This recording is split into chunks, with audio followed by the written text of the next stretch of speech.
yield measures for floating rate notes. I'm sure you remember what we mean by a floating rate note. Here the coupon payments float or change based on the reference rate. Let's say that we have a very simple bond which makes a coupon payment at the end of every year for 3 years. Let's say this is a floating rate note where the reference rate is 360-day LIBOR. If 360-day LIBOR is 5% over here and the quoted margin is 50 basis points, then the payment over here will be 5.5%. The payment over here will be equal to LIBOR at the end of period 1 plus 50 basis points. So the payments are always going to be the reference rate plus the quoted rate. There is this other concept called the required margin, which is synonymous with discount margin. The required margin or the discount margin is the yield spread over the reference rate such that the floating rate note is priced at par value on reset date. Now this number can change over the life of the bond depending on the credit risk or liquidity risk. To make things simple initially, let's say that this particular bond is issued at par value, which means that the quoted margin and the required margin is the same when the bond is issued. So let's say that our required margin is also 50 basis points. What will happen if the reference rate then changes? So initially the reference rate is 5%. What if this reference rate starts going up? The price of the bond will initially come down. And why is that? It will come down a little bit, not as much as a fixed rate bond, but still it will come down. The reason is that this next payment, which is at the end of the first period, is already locked in based on 5% plus the quoted margin. That is locked. Therefore, at a higher market rate, the discounted value will be lower and the price will be lower. But the impact is not going to be very much because the subsequent coupon payments will be higher and based on the higher reference rate. So assuming there is no change in credit quality, on reset date, the bond price will come back to par. Now let's also consider a situation where there is a change in credit risk. This required margin was set based on the credit risk at this point in time. What if the bond now has more credit risk? Then the quoted margin is not changing. The quoted margin is still 50 basis points, but the required margin will go up because this needs to compensate investors for a higher amount of risk. The bond price then on reset date will actually be below par because now we will be discounting the same quoted margin but at a higher rate. So the bond price will actually come down, and even on reset dates then the bond price will be below par. This is what the curriculum calls the simplified FRN pricing model. It looks quite complicated though, but when you evaluate it carefully, it is not as bad as it looks. Let us use this model with the very simple bond that I just talked about. That bond had a 3-year maturity. Coupon payments were at the end of every year. The reference rate was 360-day LIBOR. The quoted margin was 50 basis points or 0.5%.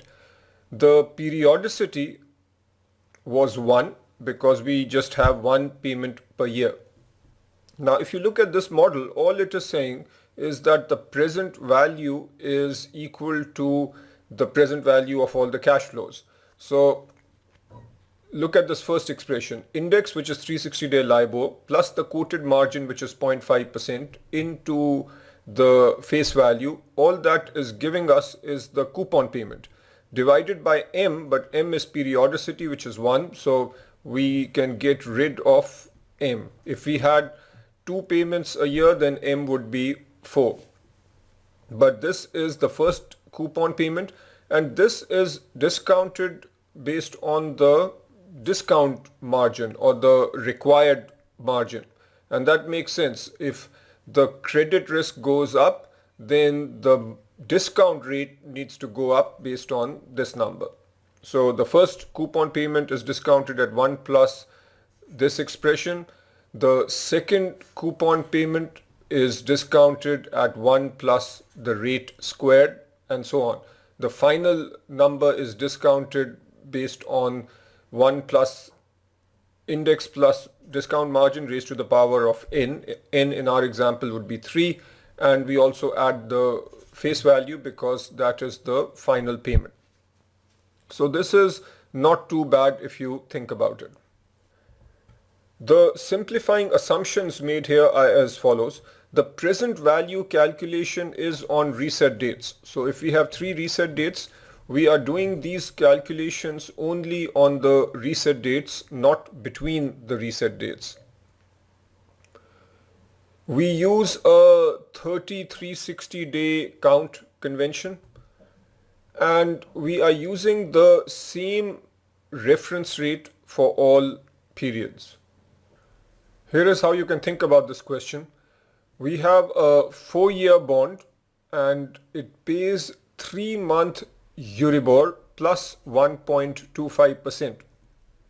3-month Euribor means that we are talking about a periodicity of 4 payments per year. That means we have a total of 16 periods. The quoted margin is 1.25%. We are assuming constant Euribor of 2%, and this is one of the simplifying assumptions that we make. So what is the coupon payment for every period? That coupon payment is 2% over 4. Remember, it is a quarter pay, so 2% over 4 is 0.5%. Plus we add the quoted margin. The quoted margin, like all other percentages, is expressed as an annualized number. We de-annualize by dividing this by 4 and we get 0.3125. 0.3125 plus 0.5% is 0.8125%. This means that the coupon payment at the end of every quarter is this in percentage terms, and if we are using a par value of 100, then the coupon payment is simply 0.8125.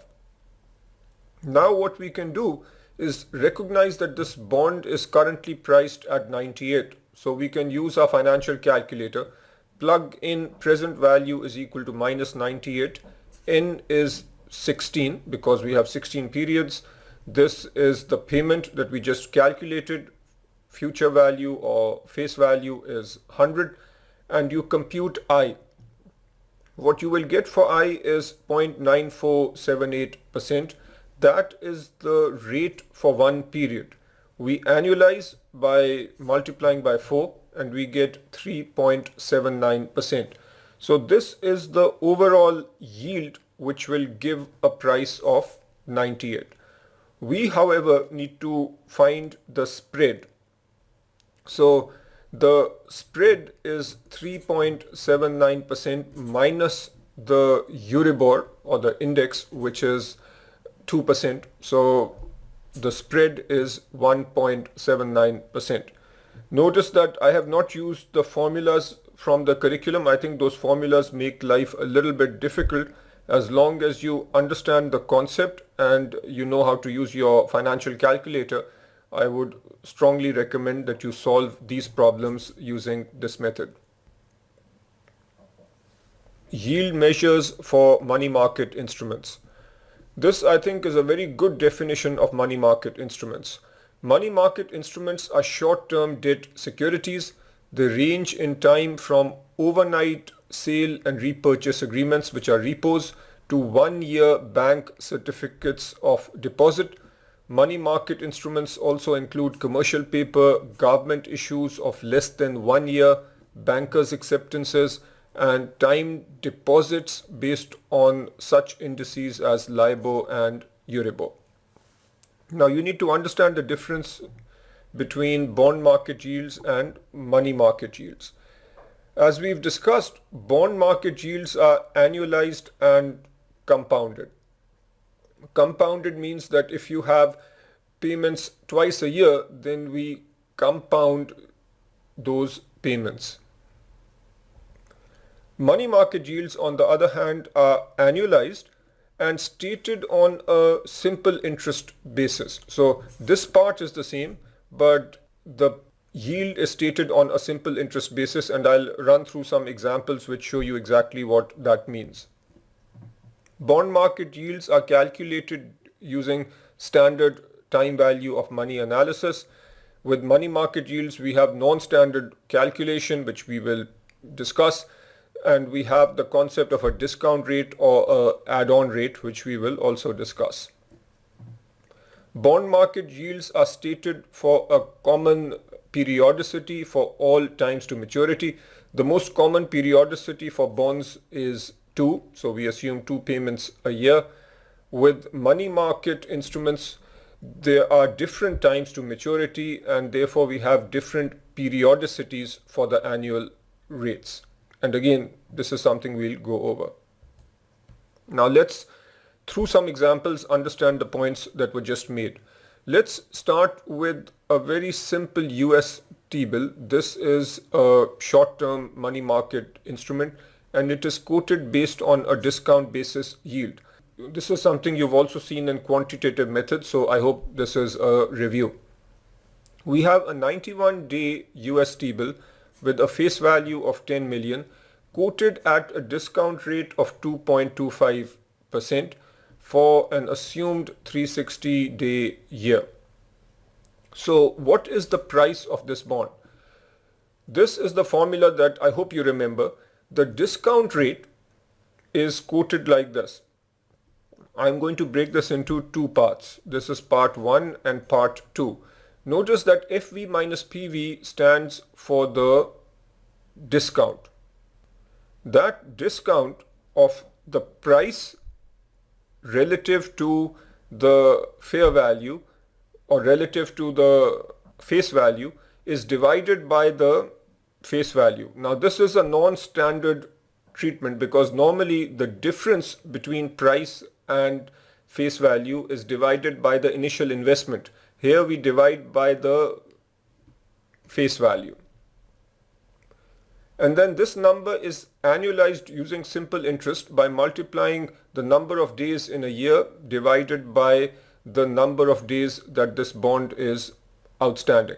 So let's do the calculation. We are given the discount rate, which is 0.0225. This is equal to the number of days in a year, which we simplistically assume is 360, divided by the number of days remaining. So here is the complete calculation. 360 over 91 into D. D is the discount. It is the face value of 10 million minus PV. PV is the current price. So the difference is D divided by face value, which is 10 million. If you do the maths, you will get D is equal to this much. And then the present value or the price is simply 10 million minus this number, which will give us 9,943,125. Now this illustrates 2 of the points that we talked about earlier. Notice that we are using a 360-day convention, and we are also annualizing a yield using simple interest. So 360 over 91, it is simply multiplied, and the periodicity here is based on the number of days that this bond has to maturity. If we had a bond that had 30 days to maturity, then the periodicity would be 360 over 30. So there isn't a standard periodicity. This is also called a discount basis yield because the yield calculation is done by taking the discount and dividing by the face value. So we are taking a discount relative to the face value. Next, we look at a add-on yield. Suppose that a Canadian pension fund pays a 180-day banker's acceptance with a quoted add-on rate of 4.38% for a 365-day year. The initial principal amount is 10 million. What is the redemption amount due at maturity? With the add-on rate, the idea is straightforward, that the principal amount is 10 million and the interest amount is added to this initial amount to come up with the final redemption amount. And the add-on rate is calculated this way. This part is simple interest. So the number of days in a year, which is 365, divided by 180, multiplied by interest. So the final value minus the present value, given that there are no cash flows in between, that effectively is the interest number divided by the present value or the initial amount, which is 10 million. If you do this calculation, notice the add-on rate is simply coming from here. 4.38% is 0.0438. When you calculate the interest, it is 0.216. Add the interest to 10 million and you will have 10.216 million. And that is the answer. Again, notice the periodicity is based on 365 over 180. So this is simple interest because we are multiplying by this number rather than compounding. Comparing discount basis with add-on yield, I hope over the last two slides you have realized that if you have the discount basis yield equal to the add-on yield, you need to compare by changing both to the same basis before saying which rate is better. Let's do that through this example. What we do here is take bond A and convert the discount rate into an add-on rate. This is the formula that I just showed you. The discount rate of 0.0576 is equal to 360 over 90 multiplied by the discount over 100. Solve for D and you will get 1.44, which means that the price or present value is 98.56. Now let's use this information to come up with an add-on rate. With the add-on rate, since we are comparing with this instrument that has a 365-day year, we do 365 over 90 multiplied by the interest or the difference. Notice that 98.56 becomes 100, so the interest is 1.44. But with the add-on rate, we take 1.44 and divide by the initial amount of 98.56. And when we do that, the add-on rate is 5.925%, which is better than instrument B. So simply by looking at these two numbers, instrument B seems better. But when you do an apples to apples comparison, you realize that instrument A is actually giving you a higher yield. And this leads us to the general point that when a discount rate is converted to an add-on rate, the converted rate is a bond equivalent yield or an investment yield, and this will be higher than the original discount rate. Now I want you to do example 10. If you use the logic that I just explained, here are the answers that you should get. Just a few points to note. The bond equivalent yield is the add-on rate with a 365-day assumption. So here the bond equivalent yield is simply 4.45%. A and B are discount instruments, so you need to do what I just showed you. You need to convert this discount rate into an add-on rate with 365 days, and that should give you this number. The next instrument is already 365, so keep that in mind. And then bond C is add-on, but it has 360 days. So you need to convert this from a 360 day to a 365 day calculation. That will give you 4.410. The best yield is with bond A. What you've done is put all these investments on the same basis. So when you compare these four numbers, you are doing an apples to apples comparison, and you can see that bond A is the best, assuming the same credit risk. This is a small excerpt from the curriculum, which I think is explaining the third point very well. The third point, remember, when I started this discussion, I gave you three differences between longer term bonds and money market instruments. The third difference between yield measures in the money market and the bond market is the periodicity of the annual rate. Because bond yields to maturity are computed using interest rate compounding, there is a well-defined periodicity. For instance, bond yields to maturity for semi-annual compounding are annualized for a periodicity of 2. Money market rates are compounded using simple interest without compounding. In the money market, the periodicity is the number of days in the year divided by the number of days to mature. So if we have 365 days in a year and the days to maturity is 65, then this is the periodicity. Therefore, money market rates for different times to maturity have different periodicities.